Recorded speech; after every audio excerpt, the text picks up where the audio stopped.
Muy buenos días, queridos hermanos y amigos.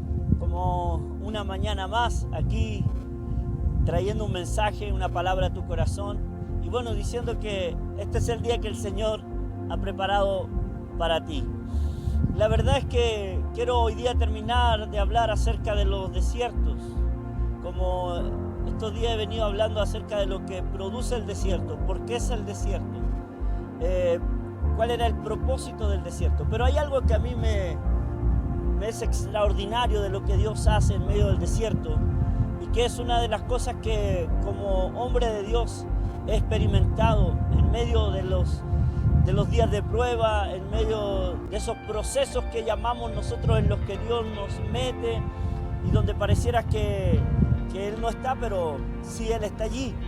Y hay una palabra que grafica lo que quiero compartir esta mañana, que es en el libro de Deuteronomio capítulo 8, pero los primeros versos, cuando dice: cuídate de poner por obra todo mandamiento que yo os ordeno hoy, para que viváis y seáis multiplicados y entréis y poseáis la tierra que Jehová prometió por juramento a vuestros padres.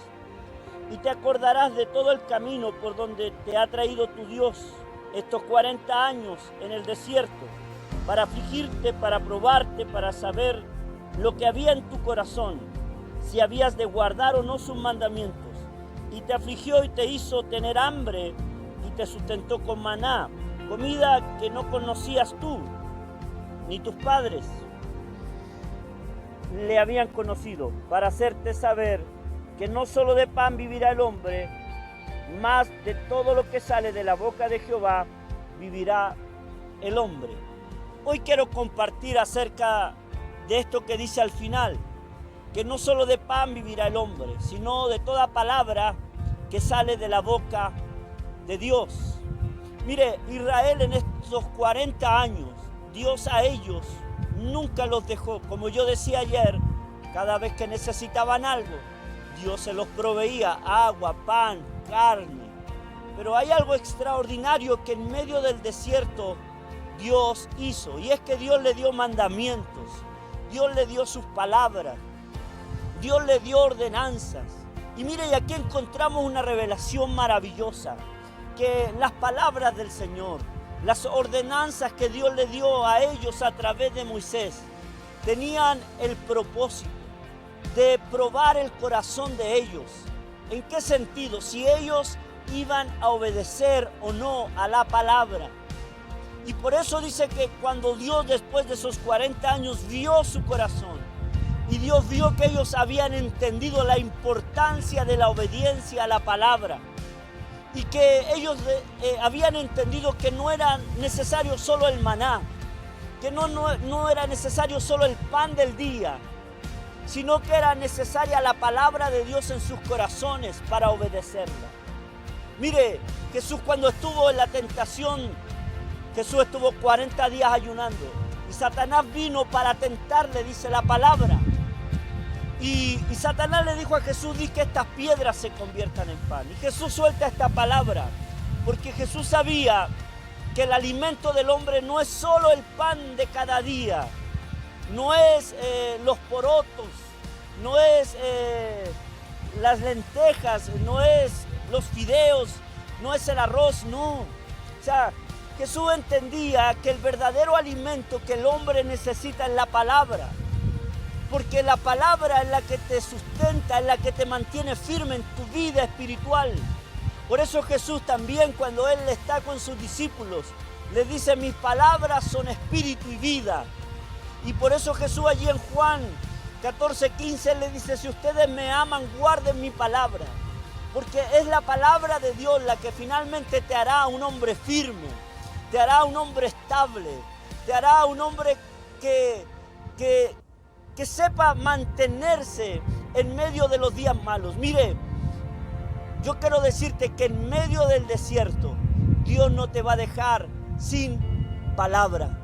Recuerdo hace 20 años atrás, cuando era un pastor joven, Dios habló a mi vida. Yo acepté el llamado, pero en los primeros años, como decía estos días, no fue fácil. Y un día estaba necesitado, un día quería como que abandonar el llamado, quería abandonar el ministerio por las presiones, porque nada me resultaba, veía el fracaso, me sentía angustiado porque son esos precios que a veces como ministro del Señor tenemos que vivir. Y recuerdo que estaba bien triste y fui a la presencia del Señor. Para mí ese periodo era como estar en el desierto, era como estar en un tiempo donde las cosas eran difíciles, donde no había todo lo que yo necesitaba. Pero allí recuerdo que Dios me da una palabra, y en la palabra cuando Jesús va en la barca con sus discípulos y se levanta una gran tempestad. Y los discípulos pensaban que ellos se iban a morir. Era mi sensación que el ministerio iba a acabar, que ya yo no iba a poder continuar con ese llamado, porque no tenía nada para avanzar, no tenía recursos, no tenía a veces el apoyo, no sé. De hecho, recuerdo que tenía poquitas ovejas en aquel entonces. Pero me sentía como a morir, diríamos. Pero Dios, en esa palabra que me da, dice la Escritura que los discípulos pensaban que se iban a morir y despertaron al Señor. Y ellos le dijeron: Señor, sálvanos que perecemos. Y dice que Jesús reprendió el viento, reprendió la tempestad y se hizo bonanza. Y de ahí Jesús se voltea a los discípulos y los mira y le dice: ¿por qué estáis amedrentados, hombres de poca fe? Ese día Dios me dio una palabra. La palabra era que yo no tenía que tener temor en medio de ese tiempo difícil. Y esa palabra fue algo que me sustentó, fue algo que me animó. Salí de ese tiempo con Dios, hermanos, con una nueva fuerza, y desde ese día hice un pacto con el Señor que nunca iba a volver atrás. ¿Sabe? Y eso es lo que quiero decirte esta mañana. En medio de los días duros, en medio de los desiertos, siempre va a haber una palabra de Dios. Moisés tuvo que subir al monte y entender la palabra del Señor. De la misma manera, nosotros a veces tenemos que ir al monte. El monte significa ir a la presencia del Señor, porque allí vas a encontrar una palabra. En medio de tu desierto, Dios te va a dar una palabra. Dios te va a sustentar. Por eso, no solo de pan vivirá el hombre, sino de toda palabra que sale de la boca de Dios. Y esa es la necesaria y la suficiente para tu vida y para mi vida. Que el Dios de paz te bendiga. Y no te olvides que en medio de los desiertos, Dios tiene pan. Dios tiene una palabra para tu vida. Muchas bendiciones. Y para terminar, decirte, no olvides de suscribirte a nuestro canal Iglesia Betel a las Naciones Calama, Chile.